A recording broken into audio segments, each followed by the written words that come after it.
Masquerade say Zimbabwe, welcome to our channel Confessions and Deep Secrets.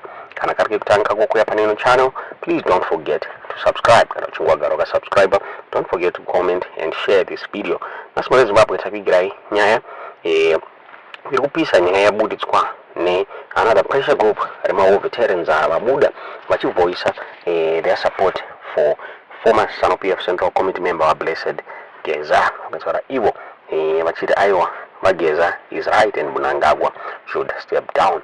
Vabuda vachichema nemamiriro akaita nyika zvakare nekuviolatewa kuitwa constitution muZimbabwe.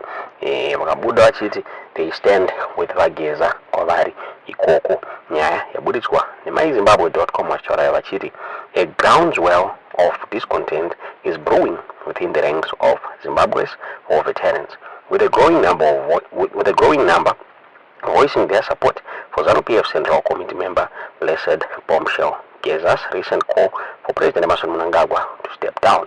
The War Veterans Pressure Group has become the latest voice to condemn Mnangagwa's government, citing alleged suppression of dissent, constitutional violations, and a perceived abandonment of the values that underpinned Zimbabwe's hard-won independence.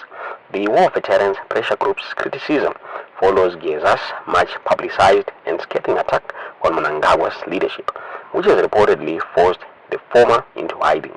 The pressure group's statement underscores a growing sense of disillusionment among veterans who feel that the current administration has strayed from the principles of the liberation struggle. To that end, our perception of the situation in the country resonates with that expressed by comrades, specifically Comrade Geza and the wartime commanders who are demanding change, the group stated, aligning themselves with Geza's sentiments and the broader cause for reform. The War Veterans Pressure Group went on to paint a grim picture of Zimbabwe's current state, accusing state authorities of systemic abuse, economic mismanagement, and implementing policies that reserve the gains of the revolution. The group's statement paints a picture of a nation adrift in a sea of corruption, kleptocracy, and lawlessness, warning that the current trajectory disowns the sacrifices made during the liberation war. The lobby group accused Mnangagwa's government of betrayal following its decision to compensate white former farmers who lost their farms during Zimbabwe's land reform program at the turn of the century. In 2019, Mnangagwa's government agreed to pay $3.5 billion as compensation for farm improvements and farmers who lost their land during the fast-track land reform exercise. The government has also allowed former white farmers to apply to get their seized properties back. At least 4,000 former white farmers lost their land during the land reform program. Finance, Economic Development and Investment Promotion Minister Mtuli early this month said the government would pay 94 former farm owners from countries such as Switzerland, Denmark, Germany, Netherlands, and former Yugoslavia. The farmers are covered under bilateral investment protection and promotion agreements that Zimbabwe signs with farmers' countries. Mwe said 20 million would be paid from the 2024 budget and another 20 million for the 2025 budget. The WVPG also criticized Mnangagwa's administration for bypassing parliamentary oversight in decisions related to the compensation deed and the new land policy requiring veterans to purchase land title deeds properties they fought to reclaim. Citing Section 293 and 2954 of the Constitution, which mandate legislative involvement in such matters, the group declared the move a regressive betrayal of our fallen heroes.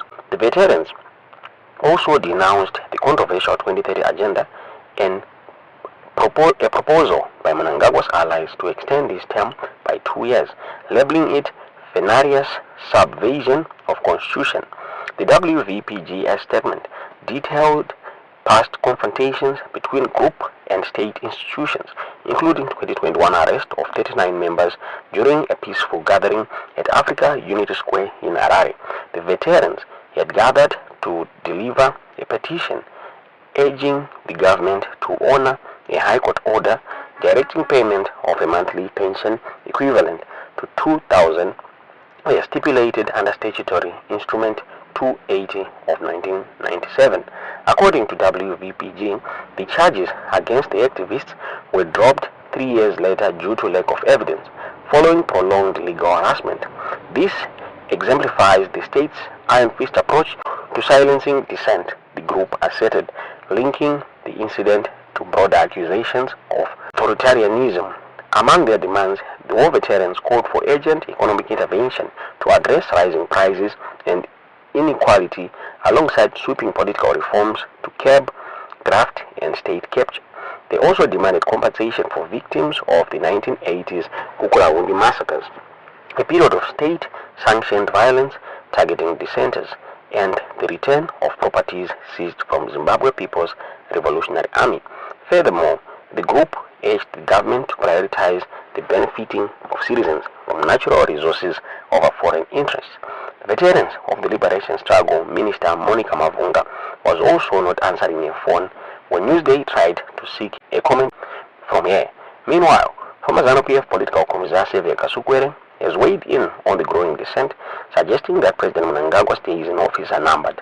Kasukwere, who has been in self-imposed exile in South Africa since the 2017 military coup that ousted Robert Mugabe, believes that Mnangagwa has lost a crucial constituency from which he cannot record the war veterans.